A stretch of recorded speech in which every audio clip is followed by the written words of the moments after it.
Yo and hello everybody, Mike here, baseball collector, and it's Tuesday night, May 1st. It's already May.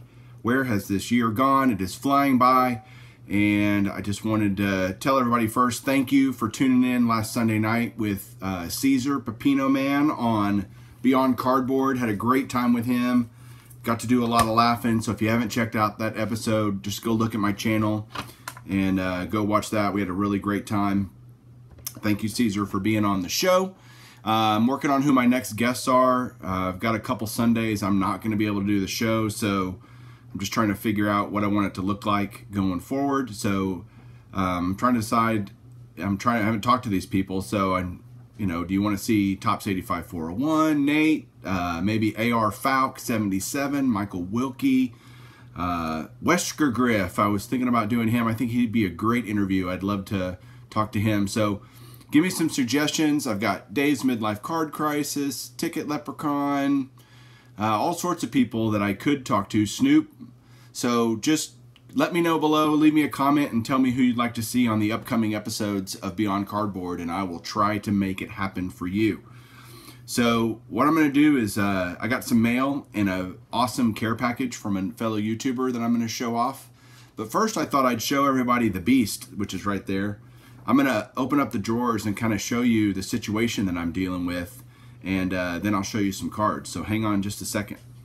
So the way I've got the Beast arranged is I've got, on this top level here, I've got autograph cards, both slabs go in the first two boxes, the first two rows, and then I've got just non-slabbed Hall of Famer autos and game used cards, and all the way through. That top row is all autographs, game used of Hall of Famers and stuff. But then on the second row is all my slabs. I did a deal with Perfect Fit Sleeves, and I got 800 Perfect Fit Sleeves, and I am out. And I've been out for about a week, and I already had like 200 or 300. So I can't remember what each row holds, but it starts from oldest card to newest card. So you can see, like, in there is a 53 Topps Jackie Robinson, a T205 Joe Tinker.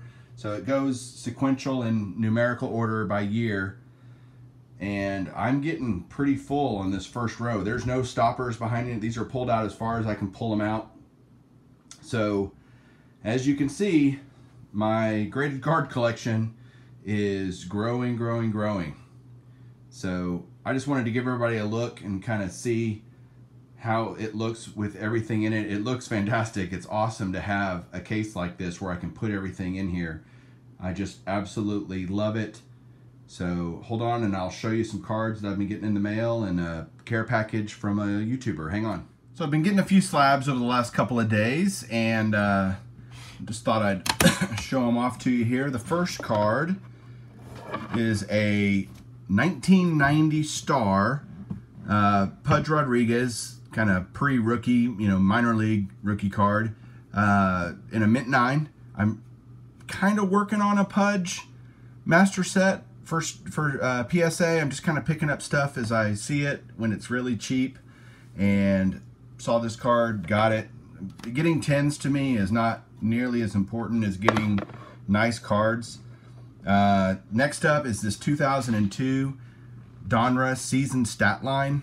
So they had season stat line and career stat line back then, and each one was numbered to some type of significant statistic for that player's career or season. And this one's a mint 9. It's the only one graded, so it's a pop of 1. I love the shine of these. Look at that. I mean, I loved these when they first came out. This one happens to be numbered to 65. So I guess that it's RBIs in 2001. He had 65 RBIs. So it's a season stat line. That was his stat that they used. So great looking card there of Mr. Pudge. Next up is a little run. I did a order on 4 Sharp Corners, and every time I do a run on 4 Sharp Corners, I try to get to $100, because when you do that, it's free shipping. Not that they only charge $3 flat shipping on their website. If you're going to buy cards from 4 Sharp Corners, you should definitely do it on their website, because the prices are cheaper. They're discounted from eBay. And the first one that I got is for my last card Hall of Famer set, and it's this Jim Thome all my Phillies buddies, Wesker Griff and Mike O and Ray and golly, Passion for Cards, all you Phillies dudes will like this because it shows Tommy in his last year when he was a Philly. This is a Gem Mint 10. This is his last Topps card, so love that. The newer ones are really hard to find because there's just not a lot of them slab, quite frankly. So it's not that they're necessarily expensive, although I paid 20 bucks for that Tomei. It's because the pops are so low. Here's an 04 Roberto Alomar, and it's a Gem Mint 10. Alomar actually has an 05 Topps card, but he didn't play in 05, and this was just a really good cheaper version of an 04, which I'm considering his last card. There's all his stats there. Very cool. I'll show you the Tomei because it's awesome. Look at this. Look at all that. I love that it shows, well, it's not focusing, but 604 homers that he had at the time there. Not many guys get to 600. Next up is a card that serves two purposes. Number one, it's part of my Nolan Ryan set registry, as well as 94 Topps was his last card. I'm kind of cheating here because he does have a regular issue 94 Topps card, but they are very hard to find graded. These are significantly cheaper. Let's see what I paid for this. 13 bucks for this card in a Mint 9. He has a vertical pre-production card as well as a horizontal, and I liked the vertical a little bit better, but Mint 9 on that one. Next up is two 1993 Topps cards of Hall of Famers as their last card. The first one here is Gary Carter, so shout out to Steve Carter's kids. This was a Gem Mint 10 that I paid $17.59 for, so not cheap. I think Four Sharp Corners knows that it's their last card, and they tend to be a little bit more pricey. Here's a Carlton Fisk from the same set. This is Fisk's last card, also in a Gem Mint 10, and I paid $18.47 for this. So you'd think this would be like a $3 card or something, but nope, it's not.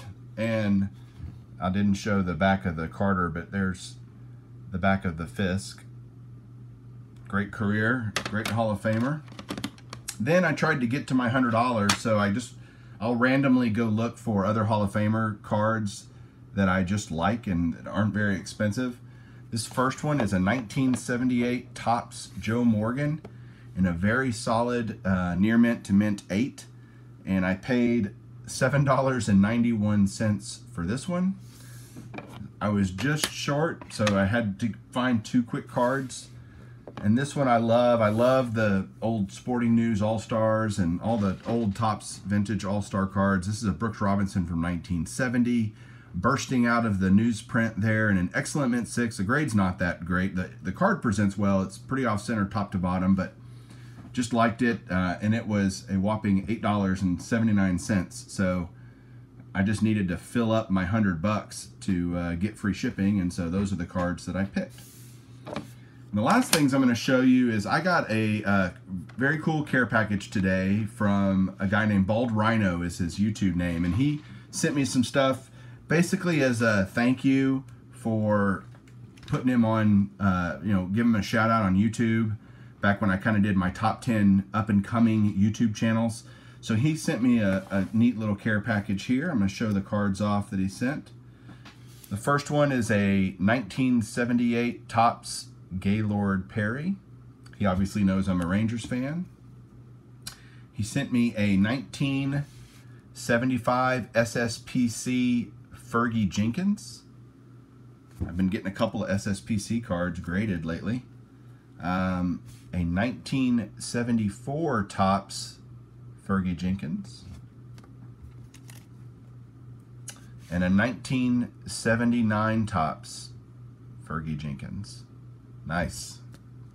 Then he sent me some, he sent me a George Frazier 1984 Topps autographed card, I guess in person or TTM or something back in the day. It's rare, but I have never heard of George Frazier, and so that's kind of interesting. I wonder if Jerome, if Yankees Cards has this guy.